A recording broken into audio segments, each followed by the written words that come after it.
My name is Lieutenant Colonel Lee Roger Wolfgram, and I am a storyteller. Welcome to the bunker.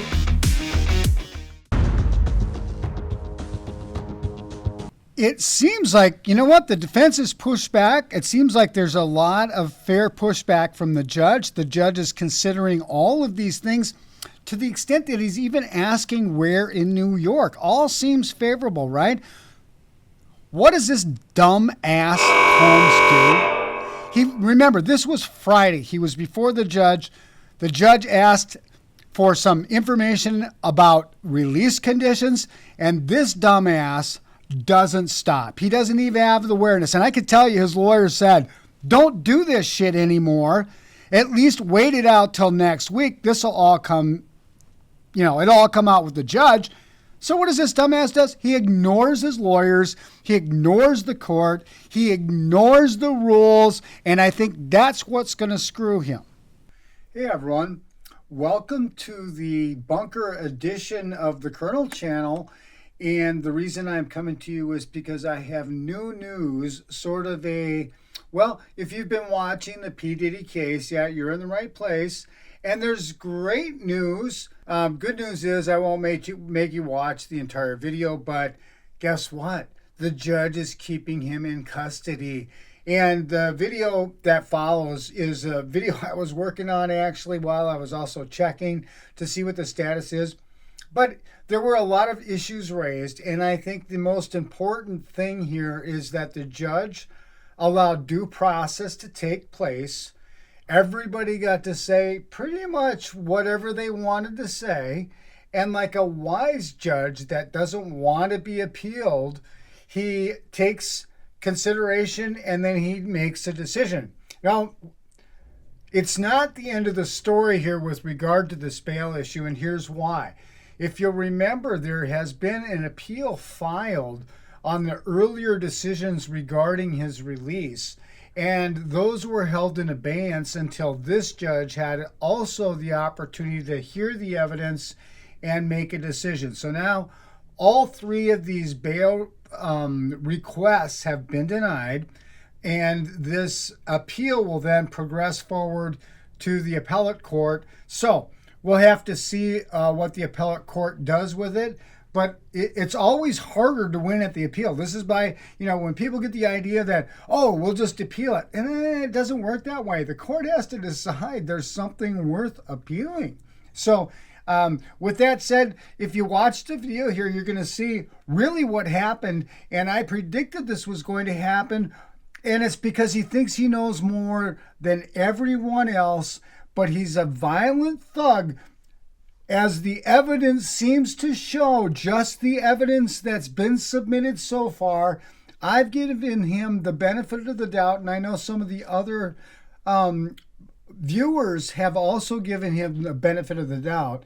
And when he doesn't even follow his own lawyer's advice, to hell with him.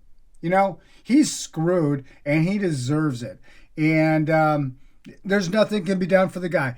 Happy life in prison, P. Diddy Combs, because I think that's where you're headed. I believe all this shit is true, and you are screwed.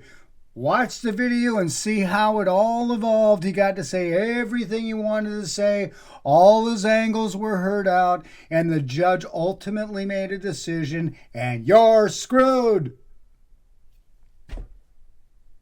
Watch the video. You'll see what I'm talking about. Hey everyone, welcome back to the Colonel channel. And as you may know, Sean Combs was in court last Friday where the judge told both parties to submit letters with regard to release conditions.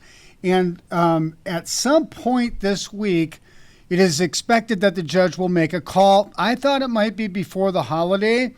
But anyway, let's just jump into the video here. This is still wide open as to whether or not Sean P. Diddy Combs is going to be released on bail, and here are the issues. Decision for Sean Diddy Combs is expected to come sometime this week. The judge overseeing Combs' sex trafficking case pushed the decision back during a hearing on Friday, asking Combs' attorneys and prosecutors to file paperwork by today outlining specific terms of his release. One of the attorneys said that if Combs gets released, he would stay in a 3-bedroom apartment in Manhattan and be guarded by security. Combs is currently being held at Brooklyn's Metropolitan Detention Center as he awaits his trial scheduled for May 5th.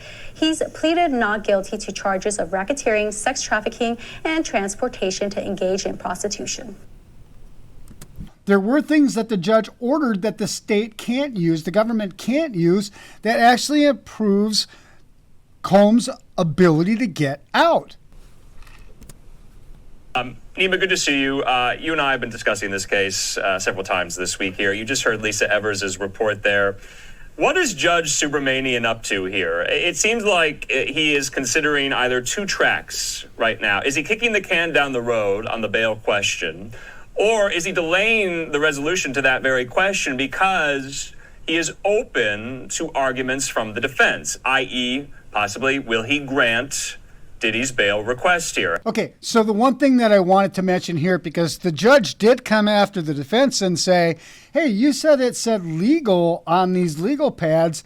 I see it says legal on the pad, but not in the photographs that were taken during the sweep. So which is it? Was legal on it prior to the sweep, or was legal put on it after the sweep? So that's a bone that the judge wanted to pick with the defense. But still, the judge is also seeing that there were items that were taken that are likely privileged. Let's watch. The first issue that came up at this hearing on Friday wasn't even about bail, but it's about what happened a few days earlier. You see, the defense had accused the prosecution of improperly taking photographs of potentially attorney-client and work product privilege material in Sean Combs' detention unit. This was after there was a sweep for contraband at the MDC. I should say the defense claims this was actually a targeted operation at Sean Combs. The prosecutors have denied this. They've said that they didn't even take part in the search, but there was this sweep. I think it's very problematic for the government if it's true in terms of them seizing attorney-client communications and work product that he's using to prepare for trial. You know, when you're fighting to get out on bail, and the court and the government say, no, we're going to keep you incarcerated. And then while you're under their control, they go and they're taking things that are helping their case and disadvantaging your case. It's really an egregious abuse of your constitutional rights. So if they did this and they actually seized materials that they shouldn't have, it's one thing going in and seizing contraband and drugs, but why are they seizing legal pads? Why are they seizing notes? And so there's a lot of questions to be answered, and it's going to taint the prosecution a little bit. It's going to piss off the judge, and it's going to help the Diddy's team in terms of trying to get him out on bail. Judge Subramanian, after there was a hearing held, said the prosecution has to destroy 19 copies of pages of those photos, that they couldn't use evidence obtained from those photos in their bail argument. And one of the things that they wanted to say was that Combs was improperly reaching out to one witness in particular. That would be shown by one of these photograph pages. And Judge Subramanian said that he would have to resolve at a later date if there was, in fact, a privilege violation. Judge Subramanian, he had an issue with the defense. This is how it started off. You see, the defense had argued that Sean Combs' legal pads clearly had the word legal handwritten on the top of the binders, to indicate that this is privileged. Don't search through this. These are materials that prosecutors cannot have access to. Well, Judge Subramanian said, the legal pad that defense counsel gave to this court, an intact legal pad with legal written on the binding, but when you look at the photos of two of the intact legal pads that were taken at the time of the sweep at the MDC, there's no writing on the pad, there's no legal. So why is that? He wants to know why, meaning, was legal only written on that pad after the fact? That wouldn't look so good for Sean Combs or his lawyers.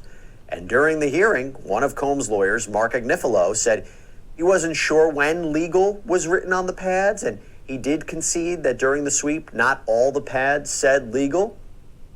You know what? I have to say this about the judge. I think the judge is being very careful, and I think the judge is hearing from both sides. Now, he's not tipping his hand at all, But you do see that the judge is being pretty even-handed when it comes to the evidentiary issues. It's and with regard to the defense, it's like, make sure when you tell me something, you're correct. Oh, by the way, government, you can't go through, raid things, and then you decide whether or not they are protected material. So I am impressed with the judge on that. Let's watch more. Led the judge to warn the defense that moving forward, make sure all of your representations to the court are true.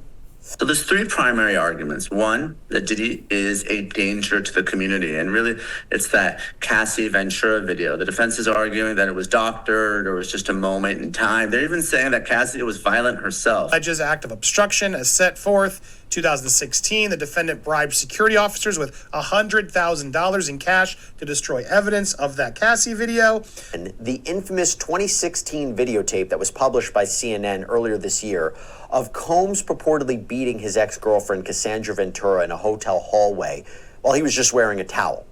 And prosecutors have suggested that Sean Combs attacked her as she was escaping a freak-off, a clear example of sex trafficking, and again, to prove that he is a danger. Okay, so at this point, you see, again, the judge is considering all of the evidence, but you know what? The defense starts to push back, and I have to hand it to Combs' defense team.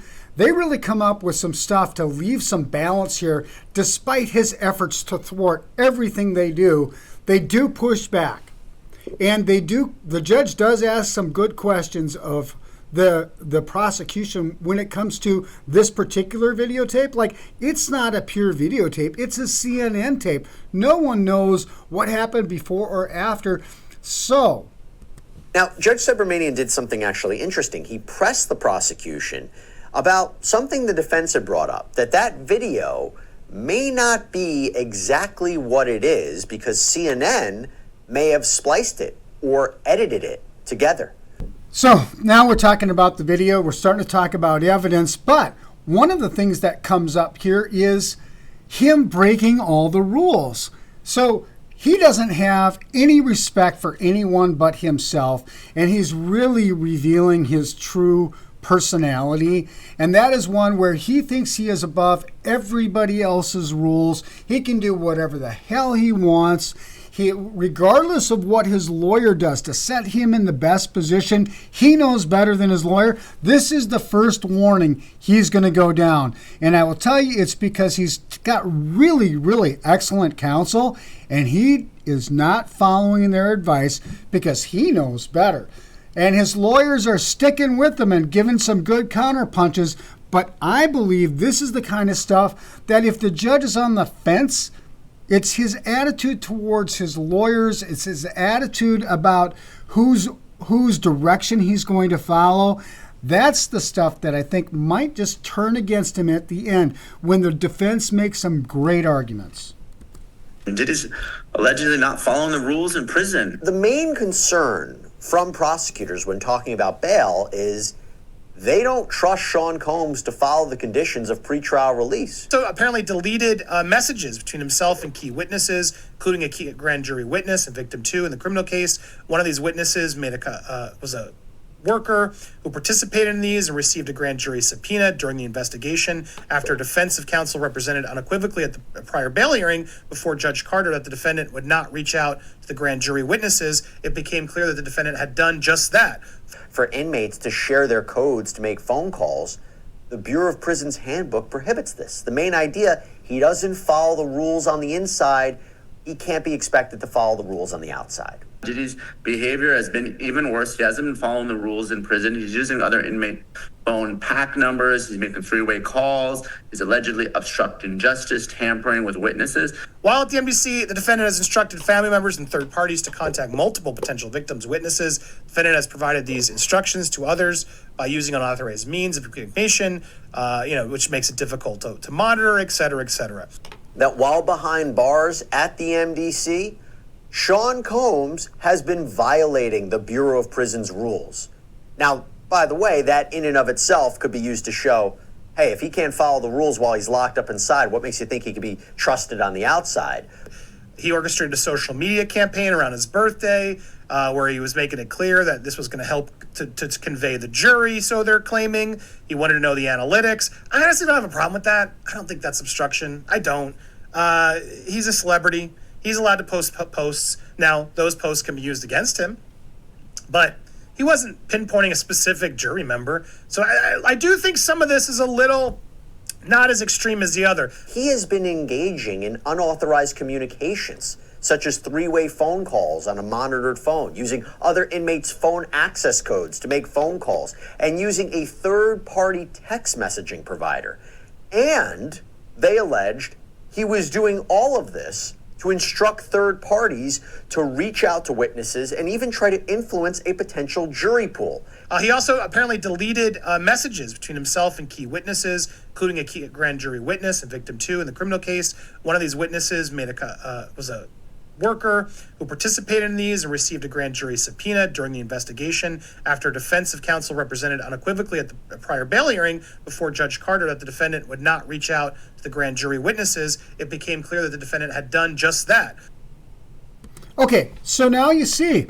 So he's in there, he's not following the rules. It seems like he should be kind of doomed, right? I mean, it's not looking good. You don't follow the rules, you're obstructing. So the judge presses this obstruction issue. Like, what exactly is about this? And some of it's pretty clear, right? When you're contacting and you're trying to influence the way someone sees it, that would be tampering with a witness. But remember, he has the right to call witnesses in his defense.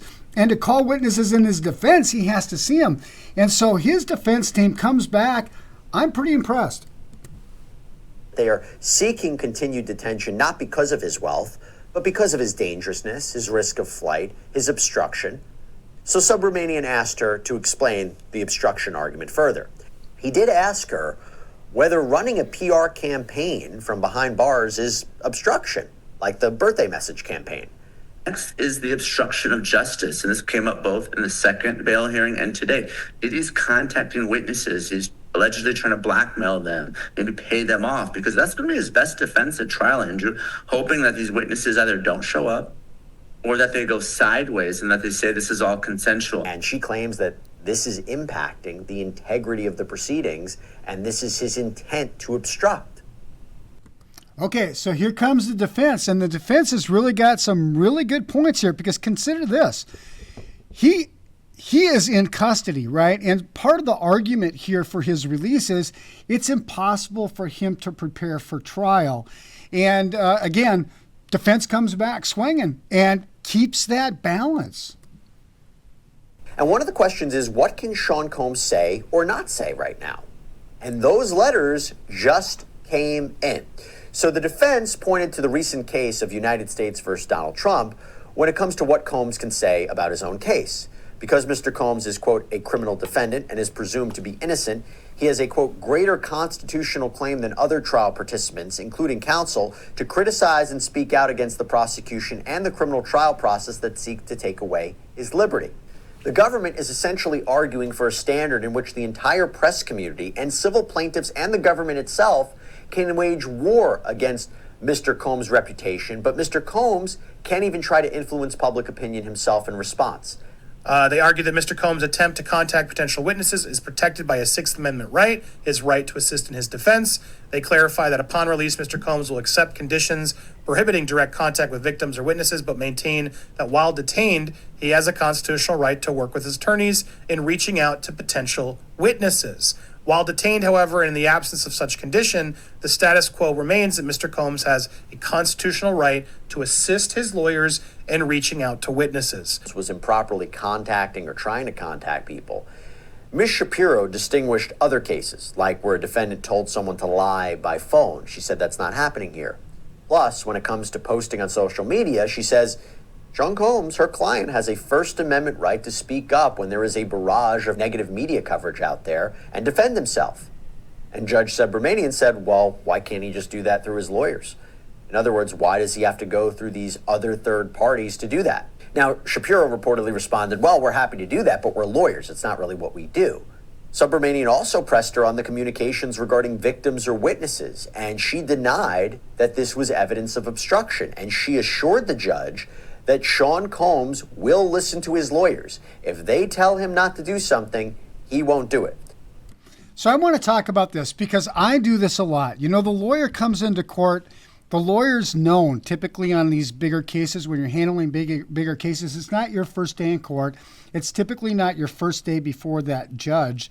And when the lawyer has a reputation for doing good quality legal work, that lawyer's word does hold some strength with the courts. In other words, if in the past that lawyer's clients have been behaved, have followed the rules, once that lawyer took them on as a client, courts will recognize that, and oftentimes they will, I guess, tilt a little bit in favor of the defense request just based upon that lawyer's previous representations to the court and that lawyer's reputation.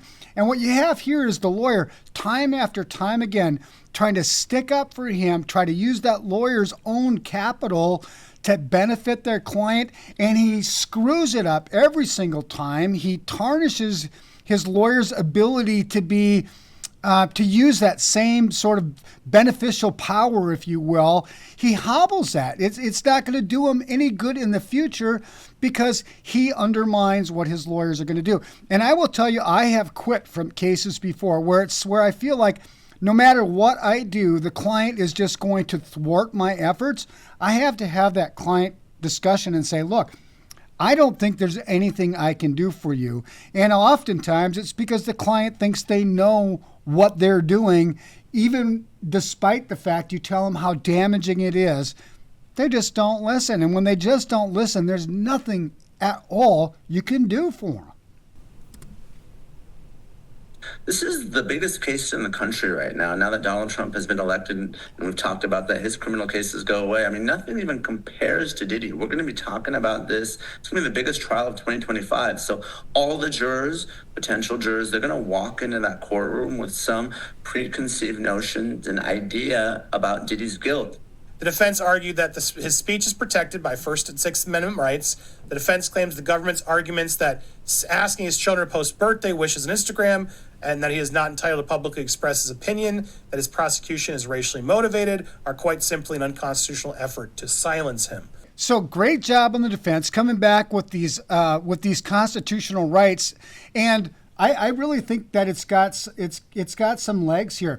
Think about this. For the first time in history, we've got a guy who is a master of social media, a master of media in general, a master of the entire entertainment industry. So he knows how to get people. He knows what people want. He knows what attracts an audience. And here we've got a guy here who has the ability, probably more than anyone historically, to actually put out his own narrative in the public medium. And normally you hear just the states part. Like you've heard, up to this point, it's all about the states, all about the government's allegations, right? And so very, very, very infrequently is there a pushback from the defense. But in this particular case, Sean Combs is capable of a counter PR battle, and this is something that I think he's entitled to do. You can't just let the government come up with whatever they want, and you can't respond to that. So I really do believe that we are in uncharted territory about the person's First Amendment rights or their constitutional rights, their right to defend themselves, and certainly their right to push back and give their own side of the story. I think that's some legitimate stuff, and I think the judge is going to be very careful on these rulings because guess what? The other reason why the judge is doing things the way he's doing them, very deliberate, he's hearing everything out, and that's because he doesn't want at the end of this whole thing, there are going to be appeals. It's Sean Combs. He's got resources. This is going to get an appeal, and when they appeal, unless it's in his favor, when it's appealed, all these decisions that the judge makes, those are all going to be reviewed by a higher court to determine whether or not the judge abused his discretion. And so keep that in mind, because I know the judge is keeping that in mind. And that's why, even if he might have some of his own inclination, he's going to let everything come in, and he's going to be very careful.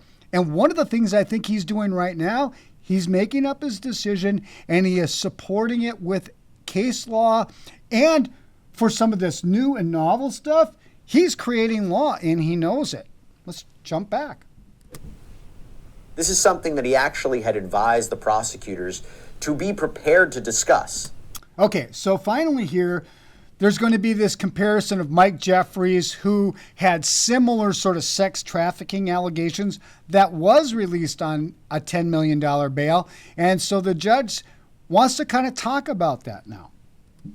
The fact that former Abercrombie & Fitch CEO Mike Jeffries was just arrested on federal sex trafficking charges in New York, albeit the Eastern District, not the Southern District where Combs is, but on the face of it, very similar allegations to Sean Combs. And guess what? Mike Jeffries was released on a $10 million bail. There's really no precedent, or there's really no factual similarity aside from the fact that Jeffries is also charged with sex trafficking. Diddy had multiple AR-15s with sawed-off serial numbers. We've seen the video of him beating Cassie Ventura. He's tampering with witnesses. Jeffries is an 80-year-old man who allegedly sex trafficked Abercrombie & Fitch models. Yes, Jeffries is accused of paying dozens of men for travel to engage in commercial sex acts, that he used a security company to surveil and intimidate witnesses, but these are superficial similarities with Sean Combs. First, unlike Sean Combs, Mike Jeffries is not accused of committing violent acts that were separate and apart from the sex trafficking allegations, and also, he didn't use firearms. Also, they say Jeffries is not accused of racketeering like Sean Combs is. Combs, they say, is continually engaging in obstruction. Jeffries' allegations of obstruction ended in 2015. And also, Mike Jeffries is 80 years old. Sean Combs is 55. Two different dangers. You're dealing with force, you're dealing with threats, you're dealing with blackmail, and the sheer number of victims, well over 100. The two cases aren't even comparable, in my opinion. And I would agree. It seems to me like this whole thing with Sean Combs is that he's got a gang of thugs.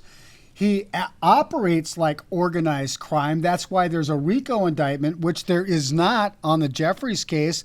Jeffries' case doesn't involve this kind of intimidation, violence, and independently, he could be prosecuted for the gun charges alone, and there's none of those allegations in Jeffries' case. So it is similar in that one of the charges is the same, and it's very dissimilar in some of the other accompanying charges. And that's why this government is saying that's why it's different. And here comes the defense. Again, I got to give it credit to the defense. The defense comes back, and they've got a comeback for all of this stuff. Because there, prosecutors are alleging an international sex trafficking business, and that the victims were raped and sodomized. And she also said, Combs, guess what? He's not that young either.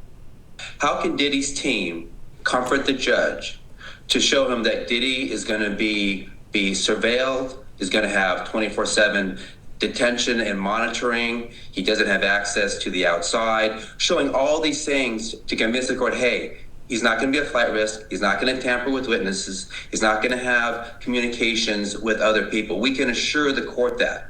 And the ability to convince the court that they can input the constrictions and proper conditions to prevent Diddy from obstructing justice, that's what's going to get him out on bail. This is when the judge inquired as to where home confinement would exactly be. Now, Mark Agnifilo indicated that it would be in Miami, that there would be a dock but no boat, and the judge heard that and said, that's not going to work. Where in New York could he stay? So, Agnifilo responded that there is an apartment in the Upper East Side, 3 bedrooms. There would be 2 security guards in the apartment, 1 downstairs. No access to phone or internet except calls with his lawyers, and Combs would avoid all contact with anyone who would be a witness in this case. It's so difficult when you're incarcerated to prepare for your defense. You know, your lawyers don't always have undeniable access to you. Sometimes there's times when they can't reach you. And just being in the cell and monitored, it's a lot more difficult. So it's very important for Diddy's team that he be allowed on bail so he can help with the defense, as well as just obviously the great discomfort is of being incarcerated. An independent security team. And he also highlighted that Sean Combs would be living in significantly more restrictive conditions on home confinement than in the MDC. Okay.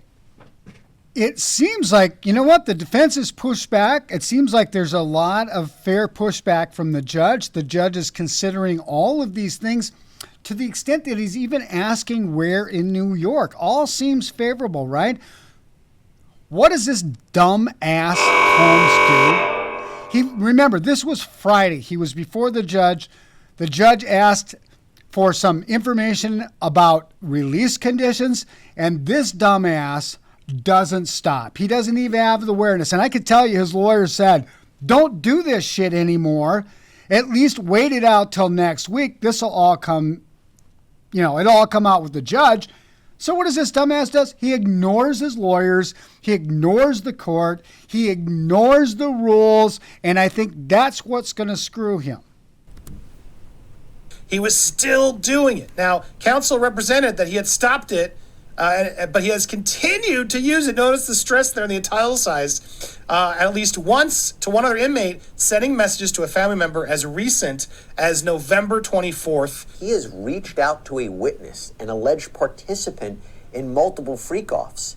And he allegedly ignored his lawyers when they told him not to do the social media campaign around his birthday, but he wanted to do it anyway. After his attorneys, I can assure you, he'll listen to me. He'll promise we won't use it. We know now that's bad. He did it yesterday. The hearing was Friday. He couldn't wait 2 days.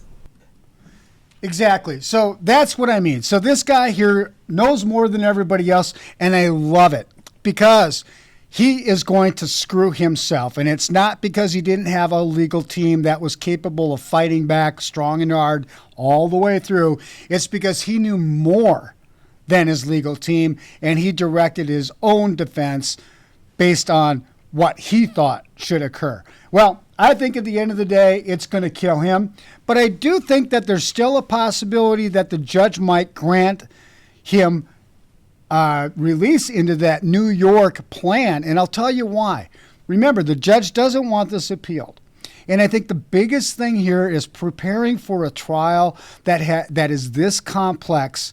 I think it could, if he's required to prepare that from his cell for that kind of complex federal case with the amount of evidence that the feds are giving to his defense counsel, I think that could potentially be an issue because he does have a constitutional right to have a meaningful defense. And when the government's got computers and terabytes of information, and then you're supposed to go through that and have sort of an equal preparation when your lawyer can't be there, you can't communicate with the lawyer, you don't have the right technology to be able to go through all this evidence effectively. The trial is coming up quickly because there's a speedy demand because he is in custody.